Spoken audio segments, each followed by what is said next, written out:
ओम श्री गणेशाय नमः। वक्रतुंड महाकाय कोटिसूर्यसमप्रभं निर्विघ्नं कुरु मे देव सर्वकार्येषु सर्वदा सर्वकार्येषु नास्तेषां मंगलं येषां हृदयस्थो भगवान् मंगलायतनो हरे मंगलं भगवान् विष्णु मंगलं गरुडध्वजं मंगलं पुण्डरीकाक्षाय मंगलायतनो हरे सर्वमांगल्यमांगल्ये शिवे सर्वार्थसाधके शरण्ये त्र्यंबके गौरी नारायणे शरणागत दीनातो परित्राणाय प्राणी सर्वशास्त्रदे देवी नारायणी नमस्ते लक्ष्मी नारायण देवता ब्रह्म गौरी देवता ब्रह्म ओम नमो देवाय देवाय नमः सर्वेभ्यो नाम प्रार्थना कोटि नमस्कारं समर्पयामि। आप सभी माताओं एवं बहनों को आज जो है हम करवा चौथ व्रत के बारे में बताने जा रहे हैं और आप लोग जो है ध्यानपूर्वक सुनिए। माया पवन पांडे चैनल में आप सभी का हार्दिक स्वागत और अभिनंदन है। तो हम जो है करवा चौथ व्रत कथा की विधि और उसके समस्त अध्याय और आरती सहित बता रहे हैं। जय माता की जय। करवा चौथ माता तो समस्त सुहागिन देवियाँ जो हैं अपने पति की लंबी उम्र की कामना के लिए जो है करवा चौथ का व्रत रखती हैं और करवा माता जो है उनकी समस्त मनोकामनाओं को पूर्ण करती हैं। सर्वप्रथम जो है करवा माता की पूजा करने के लिए उनके विधि विधान को जानना जरूरी है। यह व्रत एक प्राचीन अति प्राचीन व्रत है जिसका प्रचलन महाभारत से भी पूर्व का है और यह व्रत जो है सौभाग्यवती महिलाओं के लिए उत्तम माना गया है। सामान्य मान्यता के अनुसार सुहागिनी इस व्रत को अपने सुहाग की रक्षा के लिए पति की दीर्घायु के लिए रखती हैं। कहा जाता है कि इसे पांडवों की पत्नी द्रौपदी ने भी किया था। तो यह समय जो है कार्तिक मास के कृष्ण पक्ष की चतुर्थी के दिन किया जाता है। चंद्रमा उदय होने पर अर्घ दिया जाता है। तो व्रत की विधि कार्तिक मास के कृष्ण पक्ष की चतुर्थी को करवा चौथ कहते हैं। सुहागवती स्त्रियों के लिए यह बहुत ही श्रेष्ठ व्रत है। स्त्रियां इस व्रत को पति के दीर्घजीवी होने के लिए करती हैं। इस दिन सुहागिन स्त्रियां चावल पीस कर दीवार पर करवा चौथ बनाती हैं जिसे व्रत कहते हैं। इस करवा चौथ में पति के अनेक रूप बनाए जाते हैं तथा सुहाग की वस्तुएं जैसे चूड़ी, बिंदी, बिछुआ, मेहंदी और महावरात के साथ साथ दूध देने वाली गाय, कलुआ बेचने वाली कुम्हारी और महावर लगाने वाली नाइन, चूड़ी पहनाने वाली मनी, हारिम, 7 भाई और उनकी इकलौती बहन सूर्य, चंद्रमा, गौरी और पार्वती आदि देवी देवताओं के भी चित्र बनाए जाते हैं। सुहागिन स्त्रियों को इस दिन जो है निर्जल व्रत रखना चाहिए। रात्रि को जब चंद्रमा निकल आए तब उसे जो है अर्घ दे करके भोजन करना चाहिए। पीली मिट्टी की गौरा बना करके उसकी पूजा करनी चाहिए। यदि दीवार पर करवा चौथ बनाने में कोई असुविधा हो तो करवा चौथ का चित्र बाजार से लेकर के दीवार पर बनाया जा सकता है। ओम जय हो करवा महारानी की माता, करवा माता की जय हो। पहला अध्याय सुनिए आप सभी। एक साहूकार था जिसके 7 बेटे और 1 बेटी थी। 7 भाई व बहन एक साथ बैठ कर भोजन करते थे।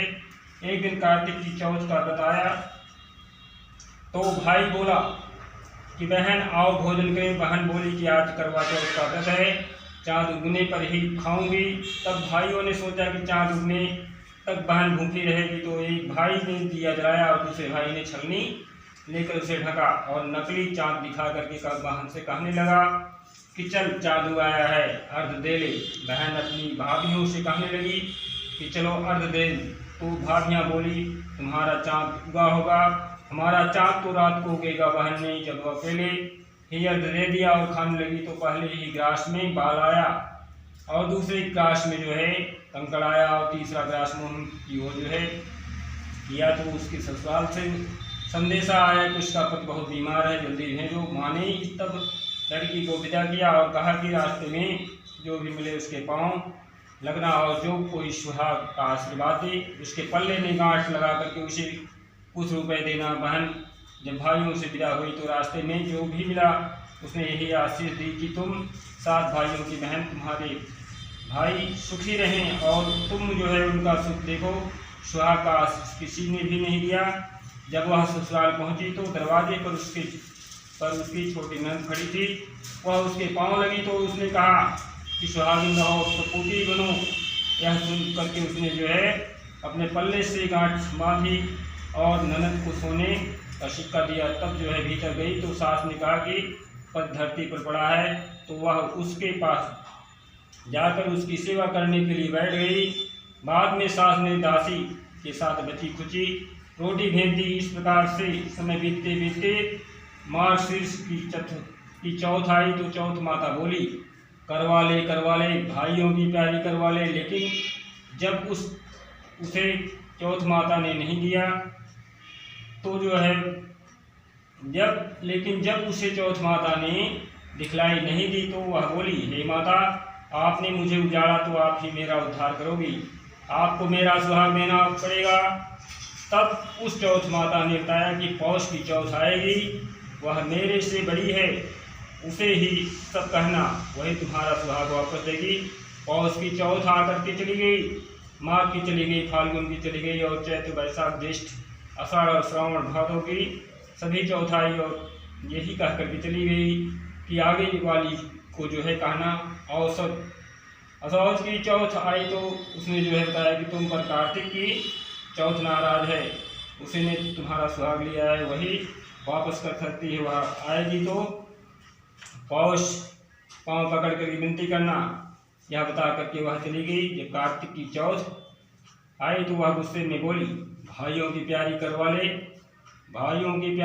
ले। तो यह सुन करके चाँद उगनी करवा ले, व्रत खंडन करने वाली करवा ले, भूखी करवा ले। तो यह सुन करके वह चौथ माता को देखकर उसके पाँव पकड़ कर गिड़ाने लगी, ये चौथ माता, मेरा सुहाग तुम्हारे हाथों में है, आप ही मुझे सुहागिन करें। तो माता बोली, पापिन हत्यारिन, मेरे पाँव पकड़ करके क्यों बैठ गई है। तब वह बोली कि जो मुझसे भूल हुई है उसे क्षमा कर दो, अब भूल नहीं करूँगी। तथा चौथ माता ने प्रसन्न होकर के आँखों से काजल, नाखूनों से में से मेहंदी और टीके में से गुरली निकाल करके छोटी उंगली से उसके आदमी पर छींटा दिया। वह उठ करके बैठ गया और बोला कि आज मैं बहुत सोया। वह बोली, क्या सोए, मुझे तो 12 महीने हो गए, अब जा कर के चौथ माता ने मेरा सुहाग लौटाया है। तब उसने कहा कि जल्दी से माता का पूजन करो। जब चौथ की कहानी सुनी, करवा का पूजन किया तो प्रसाद खा करके दोनों पत्नी चौपड़ खेलने बैठ गए। नीचे से दासी आई, उसने उन दोनों को चौपड़ पासे से खेलते देखा तो उसने सासू जी को जा करके बताया। तब से सारे गांव में यह बात प्रसिद्ध हो गई कि सब स्त्रियां करवा चौथ का व्रत करें तो सुहाग अटल रहेगा। जिस तरह से साहूकार की बेटी का सुहाग दिया, उसी तरह से चौथ माता सबको सुहागिन रखें। और यही करवा चौथ के उपवास की सनातन महिमा है। माताओं एवं मानव पहला अध्याय पूर्ण हुआ, अब दूसरा अध्याय सुनाने चल रहे हैं। जय करवा माता की।